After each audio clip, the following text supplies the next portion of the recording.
하나님께서 오늘도 우리의 기도에 응답해 주실 줄 믿습니다. 다 함께 사도신경으로 신앙 고백하시겠습니다.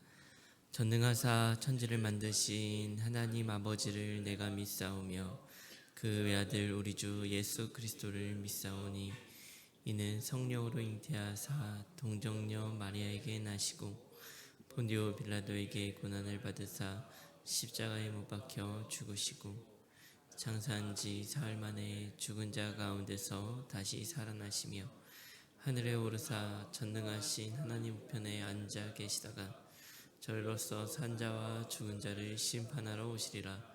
성령을 믿사오며 거룩한 공회와 성도가 서로 교통하는 것과 죄를 사하여 주시는 것과 몸이 다시 사는 것과 영원히 사는 것을 믿사옵나이다.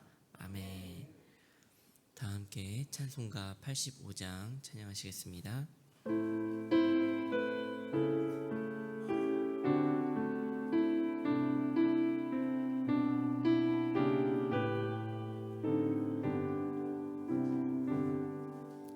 구주를 세대도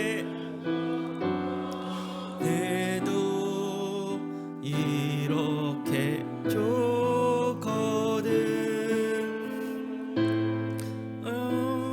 얼굴 배울 때야 얼마나 좋으랴. 만민의 구주 예수의 귀하신 이름은 천지에 있는 이름 중 비할 데 없도다. 참에게 하는 자에게 소망이 되시고 구하고 찾는 자에게 기쁨이 되신다. 예수의 넓은 사랑을 어찌 다 말하랴. 주 사랑받은 사람아 그 사랑 알도다. 사랑의 구주 예수여 내 기쁨 되시고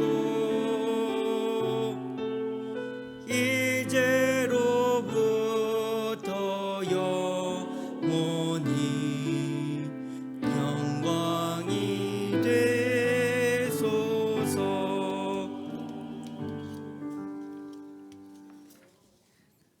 오늘 우리가 나눌 하나님의 말씀은 예레미야 4장 19절부터 22절의 말씀입니다.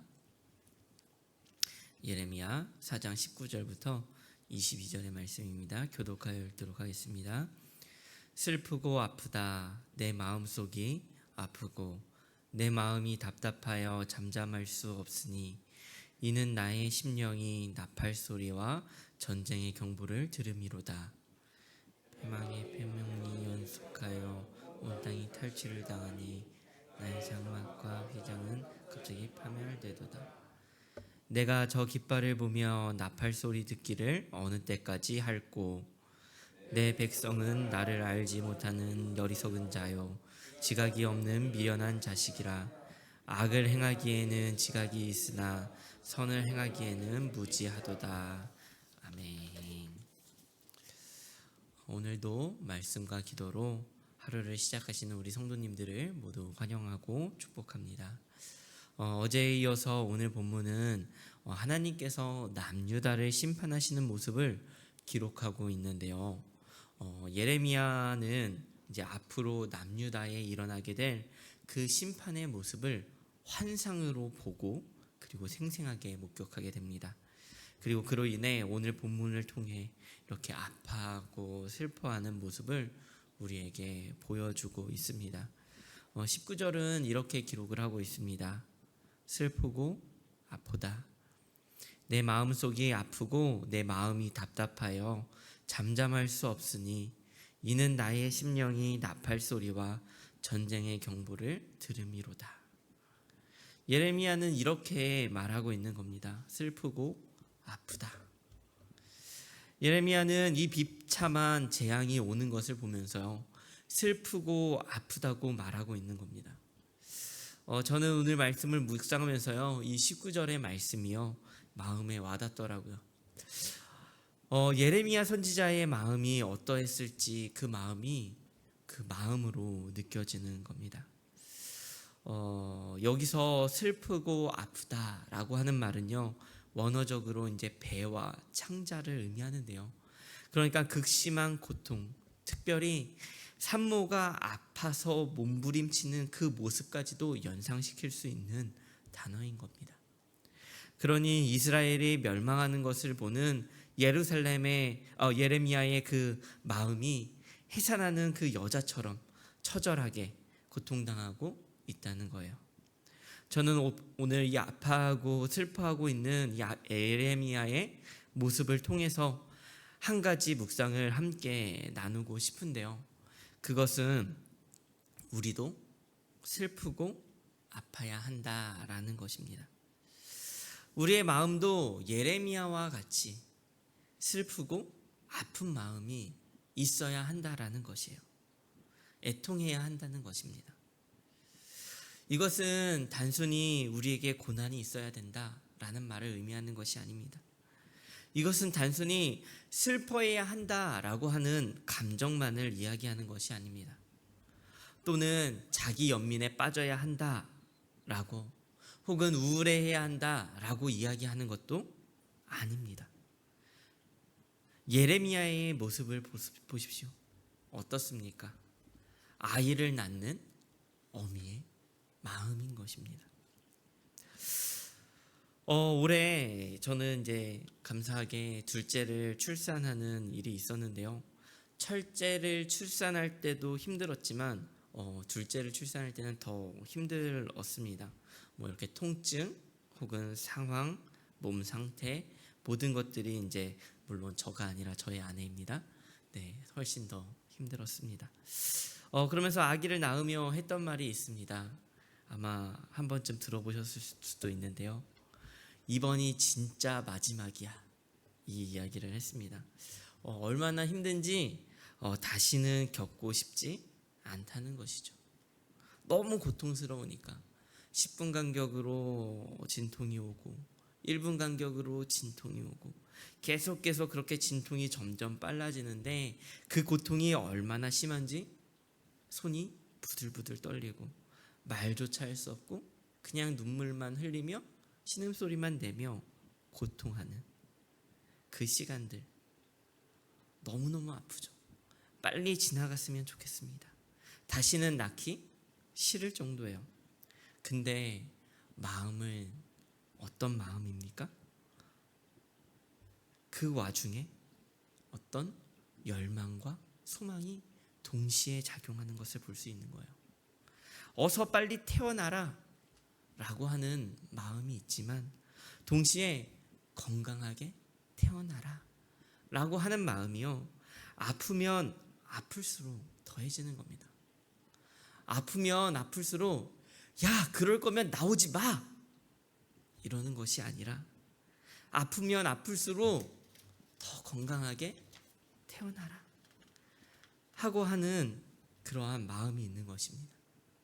고통과 소망이 공존하는 거예요. 고통과 소망이 공존하는 아픔입니다. 그러한 애통함이죠. 고통이 너무나 크지만 고통이 크다고 소망이 줄어드는 것이 아니라 오히려 더 커지는, 예레미야가 느끼는 그 애통함 속에 아픔밖에 없을까요? 소망함도 있는 것입니다. 오히려 소망이 있기 때문에 더 고통스러운 거예요. 22절은 하나님께서 이렇게 이야기하고 계십니다. 내 백성은 나를 알지 못하는 어리석은 자요, 지각이 없는 미련한 자식이라. 악을 행하기에는 지각이 있으나 선을 행하기에는 무지하도다. 이스라엘 백성들이 너무너무 무지한 겁니다. 그래서 돌아오라고 말해도 돌아오지 않아요. 그러니까 하나님께서 말씀을 하시는 겁니다. 악한 일에는 지각이 있는데 선한 일에는 무지하다. 로마서 16장 19절에 보면 선한데 지혜롭고 악한데 미련하라 라고 말씀하셨는데 완전히 반대인 겁니다. 너무너무 멍청한 거예요. 그런데 예레미야는 이러한 멍청한 사람들을 보면서 어떻게 합니까? 이러한 모습을 보면서 비웃는 것이 아니라, 이러한 모습을 보면서 비판하고 손가락질하는 것이 아니라 비통해하는 거예요. 예레미야는 그 모습을 보며 고통과 절규에 가까운 슬픔을 느끼고 있는 거예요. 우리에게 정말 사랑이 있는가? 정말 곰곰이 생각해 보아야 할 필요가 있는 것 같아요. 정말 나의 삶에 사랑이 있을까요? 정말 그냥 사랑한다 라고 하는 그 사랑이 아니라요, 정말 하나님을 닮은 사랑이 우리 안에 있을까요? 예레미야와 같은 사랑이 우리 안에 있을까요? 자신할 수가 없어요. 왜냐하면 예레미야와 같은 그 아픔과 슬픔이 우리의 삶 가운데 없기 때문입니다.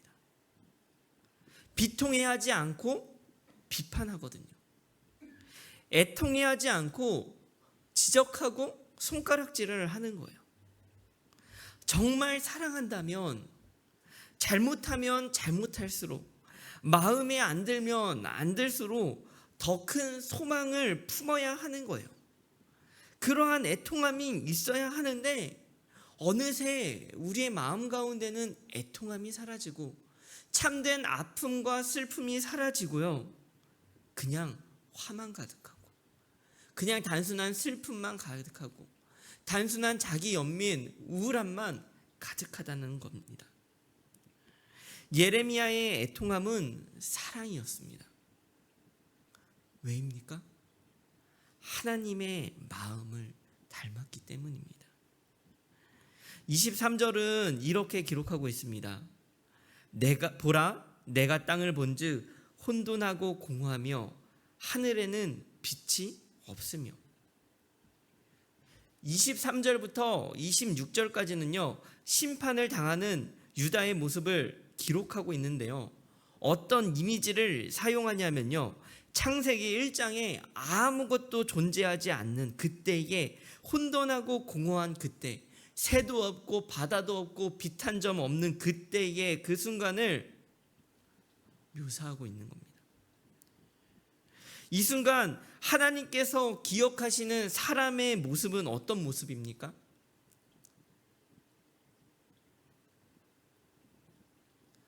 처음 지어진 그때, 너희를 위하여 빛을 만들고 너희를 위하여 새를 만들고 너희를 위하여 하늘과 땅을 만들던 그때가 담겨져 있는 거예요. 이렇게 너희가 죄를 지을 바엔 너희 그냥 없었으면 좋겠어. 너희 없던 그때로 돌아가고 싶어. 너희 없던 그때로 되돌릴 거야. 이런 마음처럼 보일 수 있는데요, 그런데 그것이 끝이 아닌 겁니다. 어떤 마음입니까? 그때가 그리운 거예요. 지금 너희의 죄가 너무 커서 지금까지 너희를 위해 했던 그 모든 일들이 다 헛수고인 것 같고 다 엎어버리고 싶지만, 그렇지만 그러지 않을 거야. 처음 만들었던 너희의 모습이 참 그립다. 정말 그립다. 그 마음인 겁니다. 너희를 원래의 자리로 돌려놓을 거야 라고 하는 하나님의 마음이 담겨져 있는 거예요. 그래서 27절에서는 하나님은 이렇게 말씀하세요.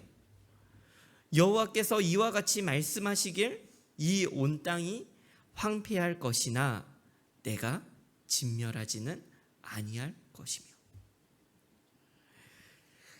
지금 비록 너희 앞에 심판이 있지만 결코 없애지는 않겠다.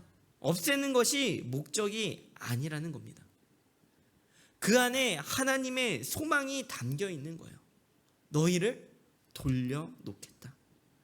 예레미야의 애통함은 그 소망을 품은 사람의 애통함이었습니다. 하나님의 사랑을 마음에 품은 그 사랑이었어요. 예레미야가 느꼈던 그 해산의 고통은 사실 예레미야의 고통이 아니라 하나님의 고통이었던 것입니다. 이스라엘을 바라보고 그리고 우리를 바라보면, 우리의 모습을 바라보면 하나님은요 애통하지 않으실까요? 하나님은 매일매일 우리의 모습을 보며 애통해 하실 것 같아요. 하나님은요 매일매일요 우리를 보며 해산의 고통을 느끼실 것 같아요. 10달 참는 것도 힘든데 우리의 모습을 보면 하나님은 평생을 임신하고 계신 거예요. 죄를 지을 때 죄를 지어 아파하시고, 또 아파할 때는 그와 같은 너희를 버려두지 않으리라 감싸시고, 평생 주님을 외면하는 우리를 애통해 하시며 품으시는 그 임신하신 하나님, 그분의 마음은 애통함으로 가득 차 있는 것입니다. 우리 모두 하나님의 마음 그대로 이 세상을 보며 애통하는 자가 되기를 간절히 소망합니다. 마태복음 5장 4절은 이렇게 말씀했습니다. 애통하는 자는 복이 있나니 그들이 위로를 받을 것이며. 하나님은 애통한 자들에게 위로가 임할 거라고 말씀하셨습니다. 진정 하나님은 우리의 심령을 위로하실 거예요. 그런데 오늘 말씀을 보니 그것이 다가 아닌 것 같습니다. 하나님은 애통해하는 자를 통하여 이 세상을 위로하실 것입니다. 예레미야의 슬픔과 아픔을 보며 하나님의 마음을 느끼고 우리가 위로를 얻는 것처럼 우리의 애통함은 고통이 끝이 아닙니다. 오히려 우리가 하나님의 애통함에 다가가면 다가갈수록 우리를 통해 하나님은 이 세상을 위로하실 거예요. 애통하는 자는 진정 복이 있습니다. 하나님께서 위로하실 것이고, 또한 애통한 자를 통하여 이 세상을 위로하실 것이기 때문입니다. 오늘 하루 우리가는 애통한 자가 되기 위하여 한 걸음 나아가는 우리의 삶이 되기를 간절히 소망합니다. 이 애통함을 통하여 하나님의 위로함을 받고 하나님의 사랑을 체험하고 하나님의 소망을 바라보며, 또한 우리의 애통함을 통하여 이 세상이 위로를 받는 그러한 귀한 축복 가운데 오늘 하루를 살아가시는 우리 모든 성도님들이 되시기를 간절히 소망합니다. 우리 함께 말씀을 기억하며 기도했으면 좋겠습니다. 첫 번째로 기도하실 때는 하나님의 마음을 닮은 애통함이 우리에게 있기를 소망합니다. 이 시대와 주변의 영혼을 바라보며 슬퍼하고 아파하게 해달라고, 우리에게 애통한 마음이 있게 해달라고 기도했으면 좋겠고요. 다음으로는 나의 슬픔과 아픔이 누군가를 살리고 위로하는 하나님의 뜻을 나타내는 통로가 되게 해달라고, 나를 통하여 이 세상을 위로하게 해달라고 그렇게 기도했으면 좋겠습니다. 마지막으로 교회를 위해 기도하실 때는 유아 유치부를 위하여 유아 유치부가 하나님 기뻐하시는 예배가 되게 하시고 사모함으로 예배의 자리에 함께 하게 해달라고 함께 기도했으면 좋겠습니다. 다 함께 오늘 하루 기도함으로 나아가도록 하겠습니다. 기도하시겠습니다. 하나님 함께하여 주옵소서. 아파하고 슬퍼하기를 주님 소망합니다. 하나님, 사실 우리는 아파하는 것이 싫고 슬퍼하는 것이 싫고, 하나님, 우리는 정말 그렇게 슬픔과 아픔과 멀어지는 것을 원하는 것이 우리의 삶인지도 모릅니다. 그러나 하나님, 우리의 삶 가운데 아픔과 슬픔이 있길 원합니다. 하나님, 우리의 마음 안에 정말 하나님께서 바라보시는 그 영혼을 향한 눈, 하나님께서 바라보시는 영혼들을 향한 그 사랑이 우리 안에 있어 하나님, 진정으로 우리가 하나님의 마음을 품고 아파하고 슬퍼할 수 있는 우리가 되어질 수 있도록 주님 도와주옵소서. 주님, 나를 품고 아파하실 그 하나님을 기억합니다. 하나님, 나를 때문에 아파하실 그 하나님을 기억합니다. 아버지 하나님, 하나님의 그 아픔과 슬픔이 하나님, 이제는 나의 아픔과 슬픔이 되게 하여 주옵소서. 하나님, 하나님의 그 애통함이 이제는 내가 이 시대를 바라보며 품는 애통함이 되게 하여 주옵소서. 주여, 주님의 마음이 나에게 있길 원하고 하나님, 주님의 그 아픔이 나의 마음 안에 있기를 간절히 소망합니다. 하나님, 하나님께서 바라보시고 아파하는 그 영혼이 아버지 하나님, 나도 그 영혼을 바라보며 아파하게 하시고, 아버지 하나님, 더욱더 하나님께서 꿈꾸시는 그 소망이 나의 마음 안에 있어 하나님, 너는 죄인이 버릴 거야, 그것이 아니라 하나님 아파하기 때문에, 하나님, 정말 그들이 죄인이기 때문에, 하나님, 죄를 지을 수밖에 없기 때문에 오히려 하나님, 그들을 더욱더 주의 자리로 이끌길 원하는 아버지 하나님의 그 아버지 하나님 그 심령이 아버지 하나님 우리의 삶을 이끌도록 주여 인도하여 주옵소서.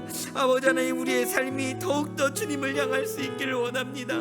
주님의 마음을 느낄 수 있기를 원합니다. 하나님께서 바라보시는 영혼들을 바라보며 아파할 수 있는 마음이 되게 하여 주옵소서. 비판하지 아니하게 하시고 손가락질하지 아니하게 하시고, 아버지 하나님, 주여, 잘못하면 잘못할수록 더 마음 품고 애써 기도하며 슬퍼하고 아파할 수 있는 심령이 되어질 수 있도록 주님 도와주옵소서.